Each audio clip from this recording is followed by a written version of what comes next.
primeros mapas de la exposición, el mapa más antiguo de la exposición es un mapa alemán que ubica la Mesopotamia argentina en 1598. 1598, que es un mapa en donde 10 años posterior a la fundación de Corrientes, cuya característica es que está toda la geografía demarcada, la hidrografía, pero todavía la información de Corrientes como ciudad no está.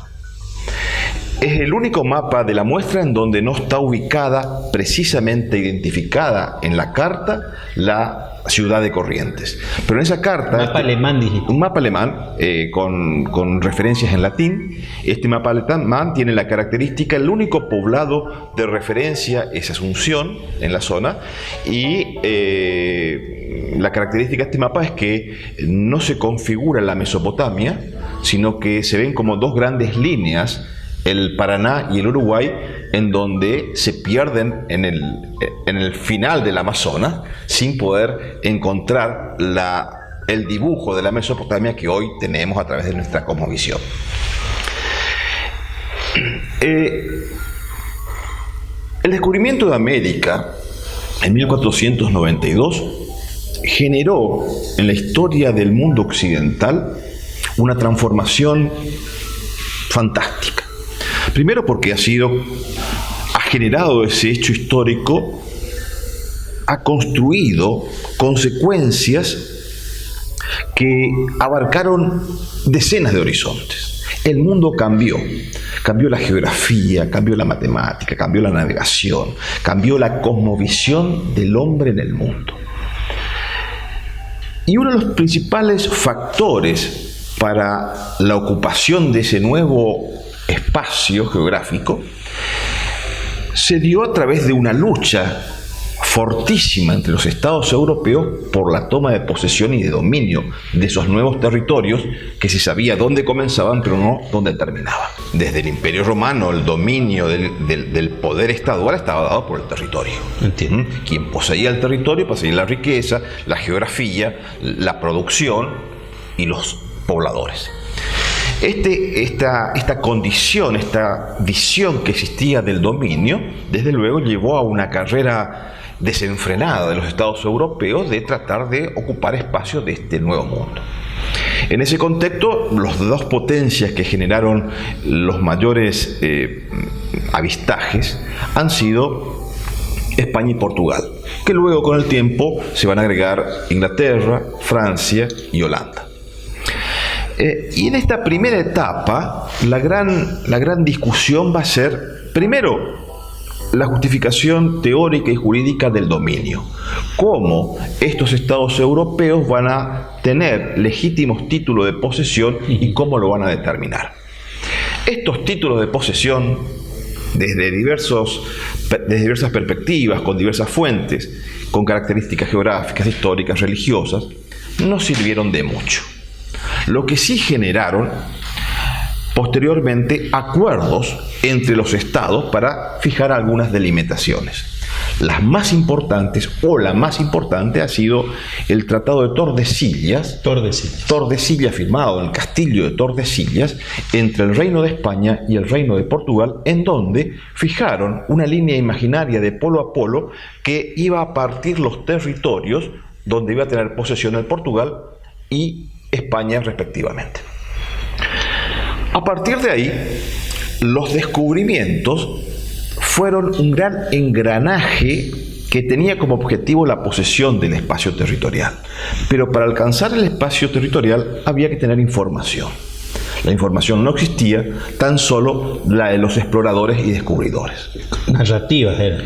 Narrativas que a través del avistamiento registraban en los diarios de viaje información que llevaban nuevamente al continente y específicamente España a la Casa de Contratación, que era el organismo oficial que debía recabar toda esta información para después volcarla para nuevas experiencias en nuevos viajes, y entre esas experiencias estaba registrar los datos, las costas, las tierras, los ríos, los mares que se descubrían, los poblados de pueblos precolombinos. Qué importante la registración de todo eso, ¿no? Desde luego, porque esa registración en papel se volcaba a las nuevas las cartas las primeras cartas geográficas que fueron configurándose de acuerdo a las mediciones primitivísimas de los instrumentos de medición y de navegación que había por entonces y de los registros y de la información de los propios viajeros. Solo para saber, Tordesillas, ¿dónde partía, digamos, el continente actual, digamos? Tordesillas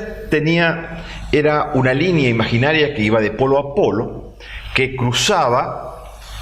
Se tomaba como referencia la isla de Azores, sí, hacia el occidente, una de 300 millas marinas, y desde ahí, imaginariamente, se pasaba esa línea divisoria. Pero ¿qué pasaba? Durante todo ese tiempo se fijó en el espacio geográfico la línea divisoria, pero no había instrumentos de precisión ni mojones que podían establecer por dónde exactamente pasaba esa línea. Para los portugueses, esa línea pasaba mucho más al occidente y para los españoles mucho más al oriente. Por supuesto. Razón por la cual esta dicotomía fronteriza de movilidad permanente no solamente pervivió desde fines del siglo XVI, sino que se prorrogó hasta el siglo XIX, cuando Argentina y Brasil tuvieron que resolver la cuestión de la banda oriental y de las misiones con una guerra. Es decir, el problema heredado entre España y Portugal fue parte de la historia argentina y brasileña.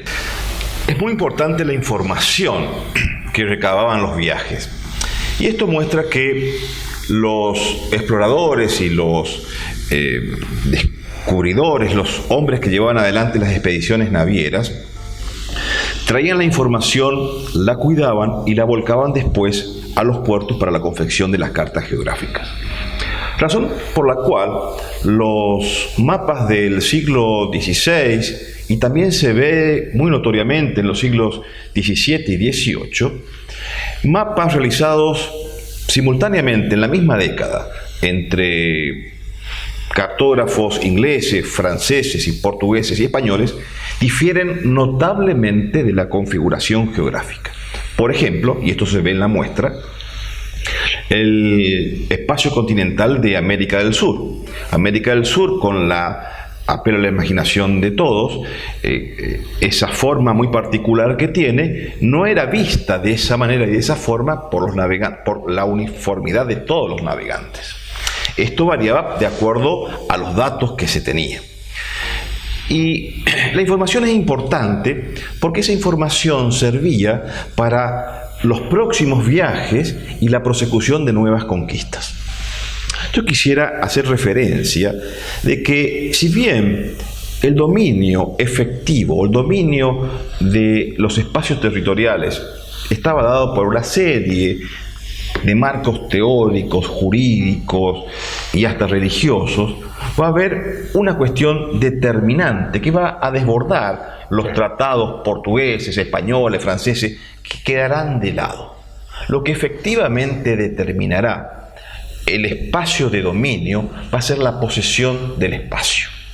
Un antiguo derecho romanista, que España lo va a tomar del derecho castellano y lo va a hacer efectivo en el derecho de India, que va a ser justificar el dominio del territorio con la posesión de la cosa. Exacto.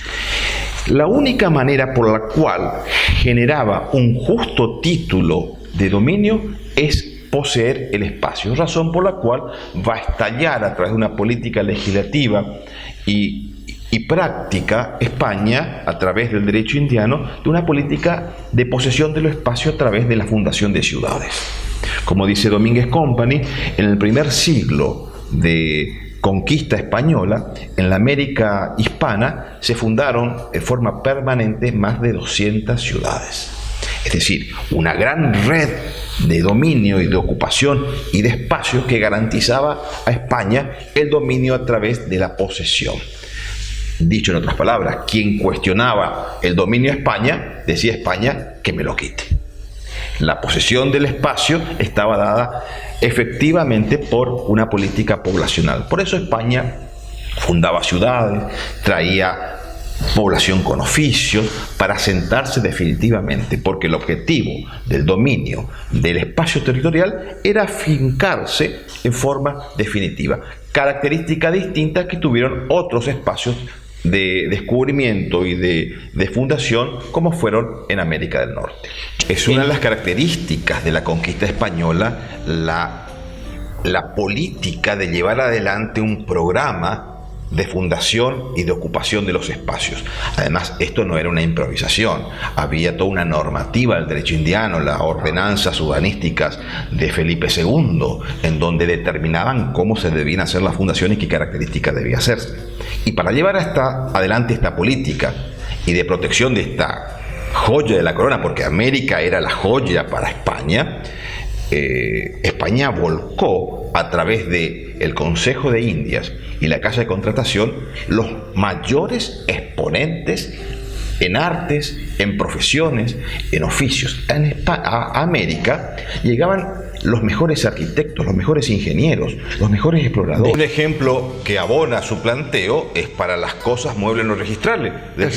La posesión vale título. Exacto. La posesión de la cosa mueble no registrable está, la ley presume que el poseedor es el propietario, salvo las pruebas en contrario que determinan. Eso hay que probarlo. La posesión vale título en principio. Bueno, la cartografía son como los libros antiguos, se consiguen en casas de antigüedades. En Buenos Aires hay 2 casas de mapas antiguos que se venden, se compran, también por los mercados de internet. Hay muchas maneras. ¿Son copias originales? Son todos originales de las digamos, de las principales imprentas europeas que se dedicaban a hacer planchas de los mapas que encargaban los propios estados o encargaban los propios cartógrafos en sus propias atlas. Y es muy curioso porque estos mapas, en esta etapa, ya no, cuando comienzan a ser públicos la diagramación territorial, no solamente los mapas comenzaron a ser valiosos por su información, sino por la capacidad artística del tallador de la placa, en el cual marcaba no solamente los hitos geográficos, sino los cartouches, que eran como escudos. Los mapas generalmente tienen la referencia del mapa, el título del mapa, el nombre del cartógrafo, el lugar donde se hizo, la fecha de confección, pero para enmarcar todos esos datos, generalmente el hacedor de la lámina del mapa se esmeraba y hacía lo que se denominaba un cartouche, que era como un marco referencial decorativo en donde agregaba esos datos en derredor de dibujos, si eran en los casos de los mapas americanos o hispanoamericanos, con aborígenes, con figuras, monstruos marinos, goletas y otras configuraciones que hacían bello el mapa y hacían atractivo a la vista de quien lo miraba. Desde luego, esos mapas, como no existía una impresión a color, eran todos en papel con la impresión del contorno en tinta negra. Y vemos que los mapas están todos coloreados. ¿Por qué? Porque después había otra etapa de confección que era el pintor, aquel que pintaba el mapa de acuerdo con la información que el cartógrafo le daba, por dónde pasaban las diversas jurisdicciones políticas. De acuerdo a esa información se pintaba cada región, cada intendencia, cada gobernación o cada espacio de dominio, que también, por supuesto, en cada edición variaba esa confección pictónica, porque eran diversos los pintores, razón por la cual podemos tener 2 mapas iguales, hechos por el mismo cartógrafo, pero pintados por diversos... Pintado de manera distinta, con colores diferentes, lo que le da toda una atracción a la vista y casi una visión artística. Antes no existía la pasta papel, la celulosa por el cual específicamente se hacía el papel, sino con los trapos había un proceso de descomposición en el cual esos trapos se volvían una pasta, pero previamente eran una configuración textil. Y la rigidez de la pasta que surgía de esa configuración textil daba la pasta para hacer el papel. Imagínense lo que podía costar configurar un mapa y volcar la información de un mapa, si lo que costaba con los instrumentos de lo que puede hacer un ingeniero que mide con todos los instrumentos actuales, un agrimensor actualmente, por ejemplo, con los instrumentos y con lo que costaba saber los suelos, saber las alturas, la latitud, la longitud, y hacer un mapa hace 400 años con la precisión, digamos, que la ciencia en aquel momento le podía permitir. Así que adquiere dimensión fantástica la configuración de aquellos mapas en la cosmovisión del mundo, de cómo los europeos podían percibir estos espacios territoriales.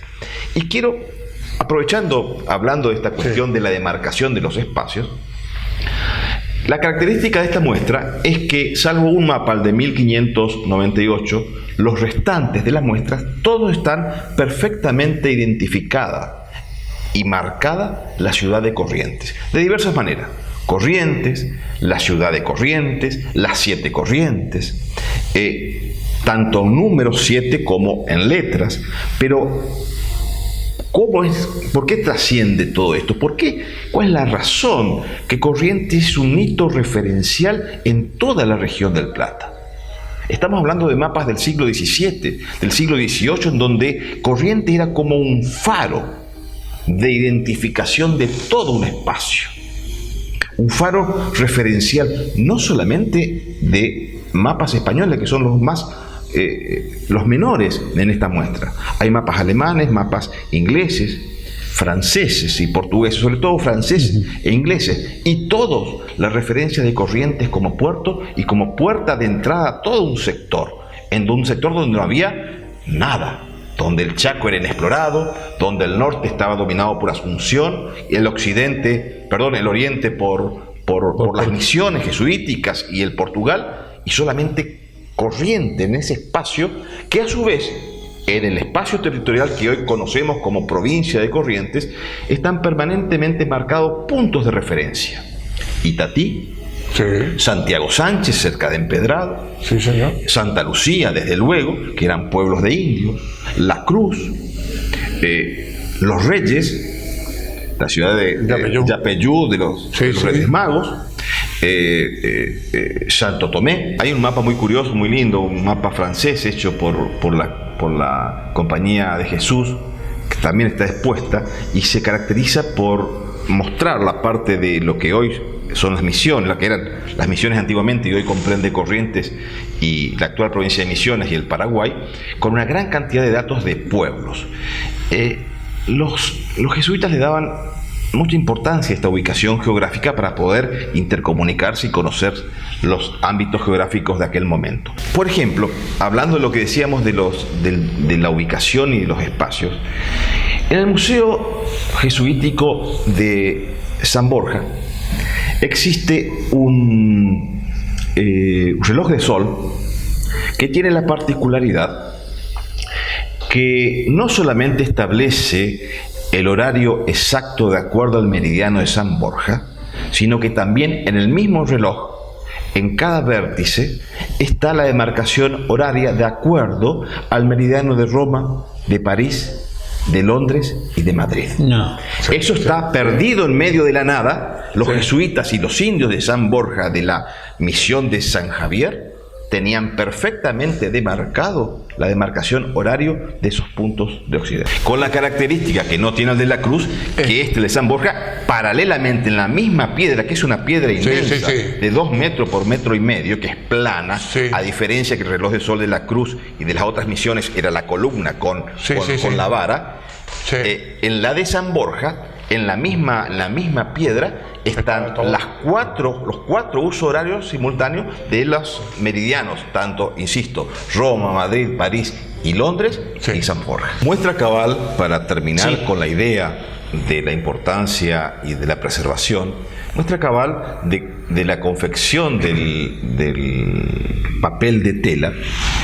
La mayoría de los mapas que están en la exposición, y específicamente tomemos el más antiguo, el de 1598, quien pueda observar, es un mapa que no está pintado, quien pueda observar la muestra va a poder ver que no tiene una punta de óxido, no tiene una mancha oxidada, que es un papel rígido, no está fracturado ni un ápice. Si comparamos con libros editados de hace 40 años, están llenos de óxido y están fragmentados porque el papel se cubica, se destruye, y papeles y libros o reproducciones cartográficas de hace 4 siglos están intactas. Además nos ayuda a comprender la identidad del espacio y cómo otros veían ese espacio. No solamente una característica de los ítems marcatorios estrictamente políticos, que significa una ciudad, un pueblo, una reducción, sino la curiosidad de cómo veían los accidentes geográficos. Se puede ver la evolución de cómo veían los esteros y la laguna de Liberal, perfectamente marcada en esos mapas. Algunos de ellos parecen grandes mares, con escasos ríos, perfectamente desde el primer momento la identificación del río Corriente, el Miriñay, el Santa Lucía, que son los afluentes dentro de las provincias más importantes del Paraná y del Uruguay respectivamente. Pero también la característica sin identificar de riachos, de arroyos dentro del territorio de lo que es la provincia de Corrientes, cuya característica era esa, su hidrografía, sin marcar accidentes geográficos extras, pero sí la hidrografía estaba perfectamente identificada y mostraba ya en aquel momento que era una zona de bañados, esteros y de cuantiosos ríos.